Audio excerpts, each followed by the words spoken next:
he basically tells Noah the same thing again that he told Adam at the beginning of the Genesis story. So, fine. And then he tells them a bunch of rules, which I could go into, but at the moment I won't. But I want to show you that basically what God, I guess I should do this to some degree. God lays out a bunch of rules, so you could think about it as a precursor to what happens in the story of Exodus, where the Ten Commandments are revealed. So this is like a foreshadowing of that story. Noah makes the proper sacrifices, and God says, okay, fine, here's the rules. Follow these rules, and then they're laid out. And things will go okay with you. That's the covenant. That's the agreement between you could say that's the agreement between the individual and the spirit of the state. That's one way of looking at it. But it's not enough, because it isn't merely the spirit of the state that's being negotiated with. It's the spirit of the state, it's the spirit of that which transcends the state, and it's the spirit of the moral order that's within the individual. All three of those things are being negotiated simultaneously. The proper sacrifices are made, the proper rules are laid out, and the idea is that there'll be a good balance between order and chaos as a consequence, as long as people continue to play by the rules. So that's the offering, fundamentally. So, fine, that seems to work out. And then this one, I think, is extremely interesting. It's also very short. It took me a very, very long time to understand this.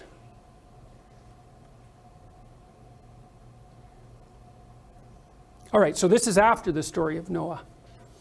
So what happens is you get this situation where things descend into chaos and there's a great flood. So that's sort of like the ultimate chaos story.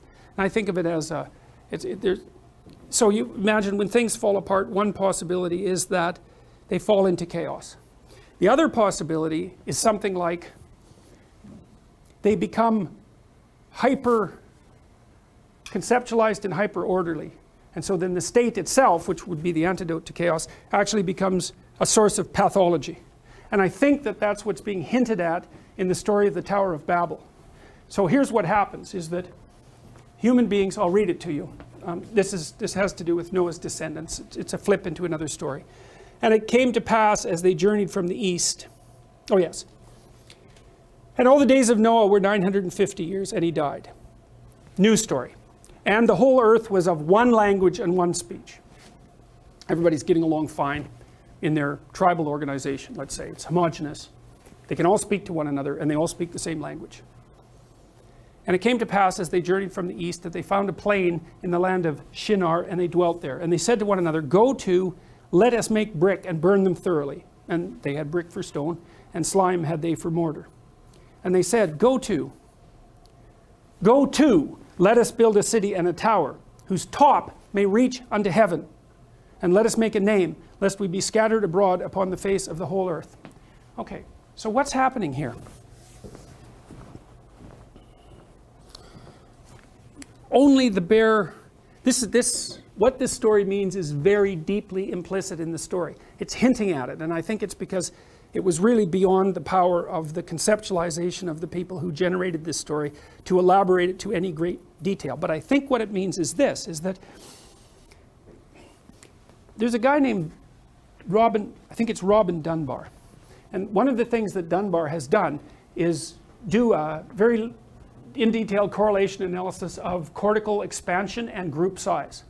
And what he showed is that if you plot primates by cortical size, let's say you correct it for body size, you plot primates by cortical size, and then you plot the size of their social groups, you see a very tight relationship between the size of the social group and the size of the cortex. The optimal human social group is like 200 individuals, it's something like that, which is maybe roughly the number of people that you can reasonably track on Facebook. After that, it's like, well, there's names, but you don't know those people.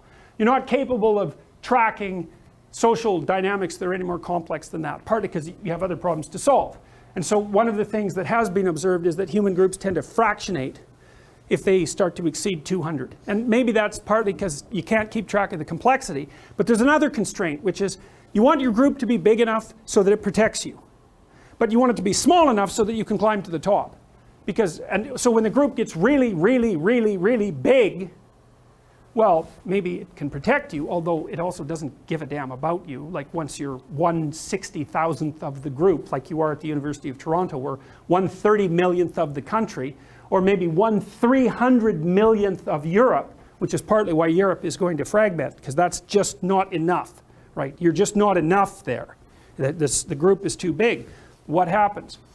You keep aggregating the group. It gets more and more powerful, and you can think of that as something that has the capacity to replace the transcendent, right? We'll make a society that's perfect. It's like a utopian vision. That's what I see happening in this story. It's like we'll make something so great on the part of human beings that it will reach up to heaven itself, which means it will take the place of God. That's what it means.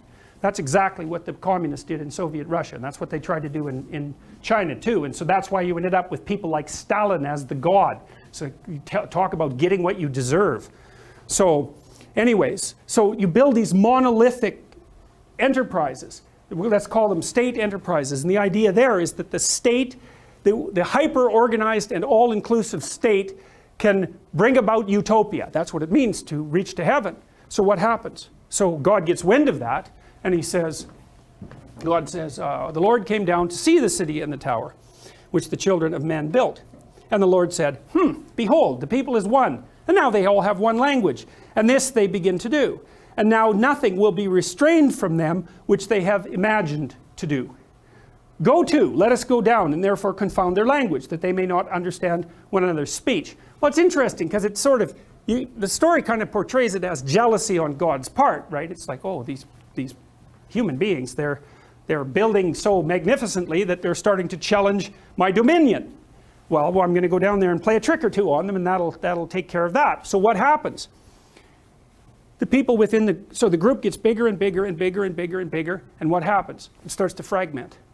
That is what happens. That's exactly what happens. That's part of the reason why the totalitarian state enterprise, to replace the transcendent with structure, that's one of the reasons it's doomed. As you pull more and more people in, what happens is you start to pull in chaos itself, and that starts to fragment the order. Here's an interesting thing. I think that's happening with the LGBT power groups are excluded groups, right? And so it started out with gay rights.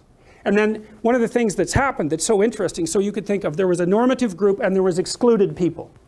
Okay, and so one section of the excluded people stood up and said, hey, enough of this exclusion. So we're going to categorize ourselves, and we're going to fight for recognition as the excluded. We're going to fight to be included. But what happens is, well, it's L, and then it's LB, and then it's LBG, and then it's LGBT. And the last thing I saw, which was actually handed to the medical students at the University of Toronto, there's 20 letters. Why? Well, because you can't, this is tangentially related to this story only, you can't come up with a category of the things that don't fit inside categories, because there's an infinite number of things that don't fit inside categories.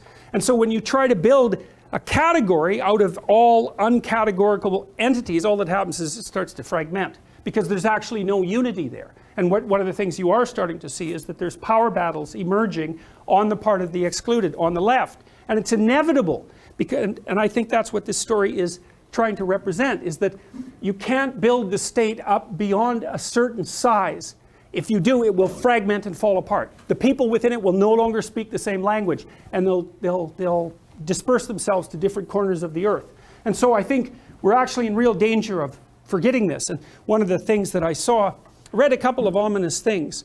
So if you plot the size of economic catastrophes over the last 30 years, they're getting bigger each time. So that's scary. Now, part of that is because the world economy is getting bigger, and so maybe you have to control for that. But the magnitude of the chaos has been increasing with each collapse. Okay.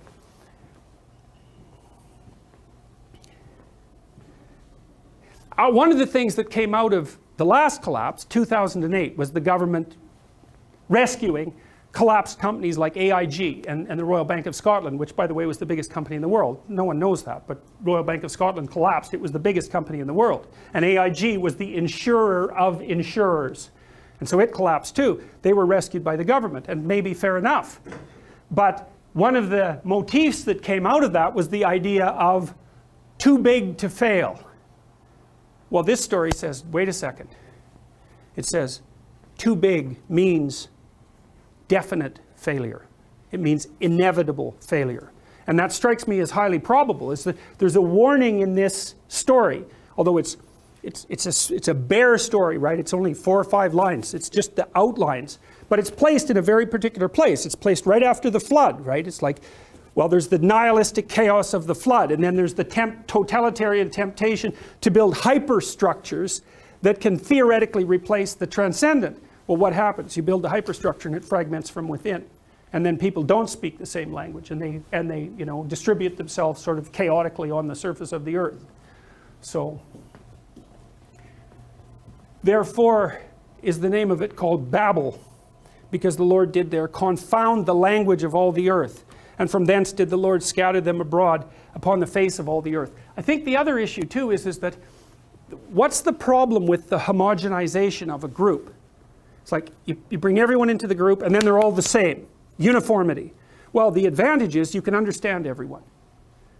The disadvantage is there's no variability left, right? There's no variability. Everyone is a clone of everyone else. And that's great if you know where you're going and you know how to get there, but it's really, really bad if the underlying structure shifts on you, because the fact that you're adapted to one situation, hyper-adapted to one situation, might mean that you're completely not adapted to the next situation. You build groups that are too big and too homogeneous. They're effective, but only within the limited range of their map, and if the map no longer functions, then the whole thing sinks.